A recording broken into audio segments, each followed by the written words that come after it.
Jim Roth has called this a once-in-a-lifetime senior class, and I'm sitting with 4 reasons why. We have 4 seniors all committed to Big Ten schools: Julian Fleming, Gage Garcia, Cal Halliday, and Preston Zachman. And Julian, we'll start with you since you were the first to commit to Ohio State back in May. Now, when you actually made that commitment, did you have any idea you were being a trendsetter for your friends here in the conference?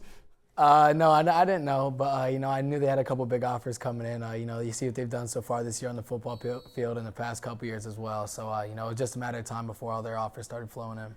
So recently, ESPN actually moved you up to the #1 recruit in the country by their ranking system.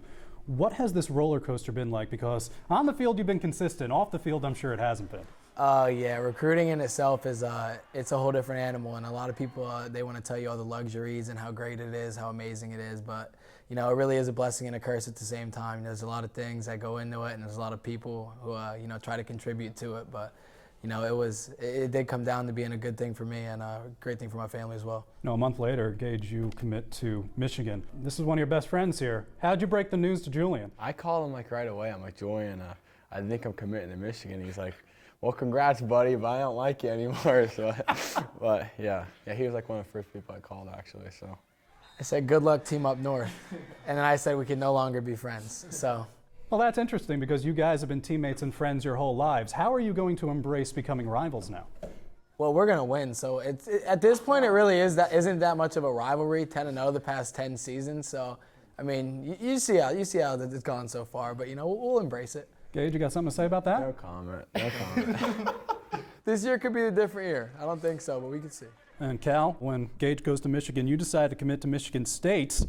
Why was East Lansing the right spot for you? I don't know. It just felt most like home. The coaches and everyone there is great. Just the town and everything around it is where I want to be. Wasn't too city-like, and it wasn't too much going on, and kind of rural like this. I like to say like home, I guess. So that's a big factor.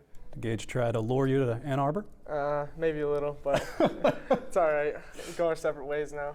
Preston, you're the only one going to the Big Ten West. You committed to Wisconsin. That was during the season, so you were the last one here to commit. What was the reaction like from these 3 when you finally made that commitment? I mean, they were all very excited because obviously we're going to have 4 people in the Big Ten, and just to think about it that we'll be moving on to all different teams, but hopefully we'll be able to see each other whenever we play each other. I know I'll be in the West, so I don't play the East teams as much, but hopefully I'll get to see them all.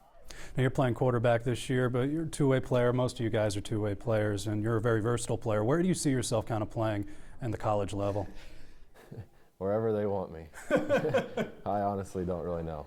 Where do you want to play?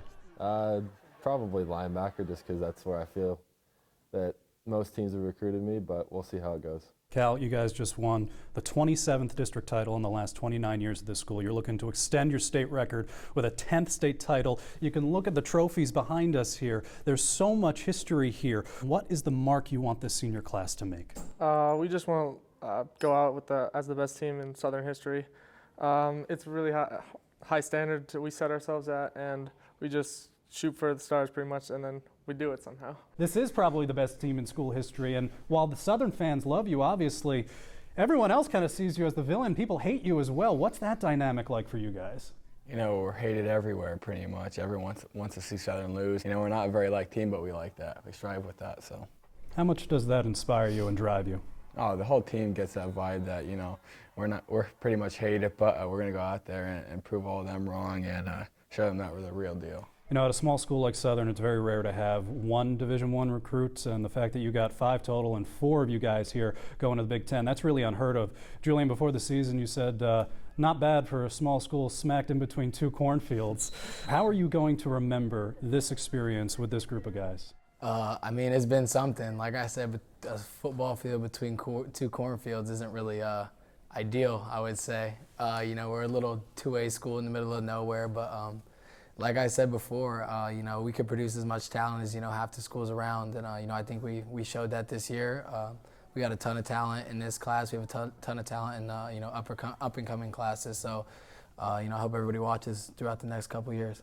Now, I know you guys have been so dominant this season. So because of that, you guys haven't played a lot of 4-quarter games. You guys have been out at half, out at the 3rd quarter. So you're going to have to play 4 quarters at the college level. Do you guys feel like you're ready for that? Yeah, I mean, I think we'll be ready. I mean, I feel like we get excited when we have a team that forces us to go to more than 2 quarters and stuff like that. It becomes more exciting for the big plays, touchdowns, and everything like that. I think that's something that we look forward to at the next level. All 4 of you guys are committed to good schools that were ranked at one point in this season. You're going to the same conference. You're going to be playing each other. So I'm very curious how competitive the 4 of you are going to be when you finally get onto the field at the college level. Julian? It'll be competitive. You know, we have a big group message the way it is now, so I'm sure there's going to be a lot of stuff said in that by the time you know, we're going to play each other next year. So I mean, it's going to be interesting. It's going to be a good time. You know, just the way it is now, we're on the same team and we still talk to each other, smack to each other. Put it in good terms. We talk smack to each other the way it is now, just, you know, because of our competitive nature. So you know, when it's different teams playing against each other, I think it's gonna up it a little bit, but it's gonna be a good time. What's that smack talk like now, and what's it going to turn into? Cal? Yeah. We were talking smack it's- at bowling the other day, yeah. let alone playing in college football. Yeah, it doesn't matter what we do. It's all going to be competitive. All I hate to lose, and when one of us lose, we get real salty, real fast. That begs the question, which one of you won at bowling? Cal and I did. Yeah, the team, the better team. It was Better the team. We beat those 2 actually. Yeah, They got Saying third. my Specifically. back is The killing me. the conditions were not Had to carry ideal. 'em. Oh yeah. They're competitive in the bowling alley, they're competitive on the football field, and you can bet they'll be competitive as they continue and they become rivals next year. Until then, they are still teammates. No one's been able to tame these Tigers so far. As Jim Roth says, this really is a once-in-a-lifetime senior class.